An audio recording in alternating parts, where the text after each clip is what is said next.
काल बारक्याला कोणी मारलंय खरं बोलायचं खरं.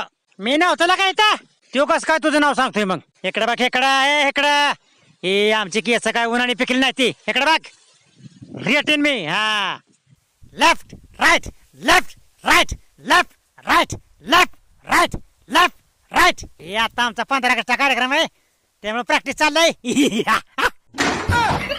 आयला आमचं मालक बी असं सरकोय का नाही. त्याला 10 वेळा पाण्यातला बॉल आणून दिला पकडून ती बी नका म्हणताय. ह्या कोप्यावला नेला तसा बी नका म्हणताय. ती म्हणताय पडताना बॉल धर. इतकं सोपं आहे का. चाललंय प्रॅक्टिस बर का. जमायला लागलंय मला. काय एका एकाचं असतं बघा. आता काय करता लय अवघड खेळा येते. शिरप्या आलाय बघ तुझ्यापाशी व्हिडिओ बनवायला. रोज टाकताय व्हिडिओ आपला आणि व्हायरल करताय. त्याला जवळ होती आपण दोघे मिळून ताणू. अतिशय जबरदस्त पाऊस पडून आता उघडलेला आहे आणि या ठिकाणी तुम्ही पाहू शकता 2 कुत्री बसलेले आहेत. बरबिया तू ये पुढे लवकर ये बघू दोघं आपण. हारे हारे हार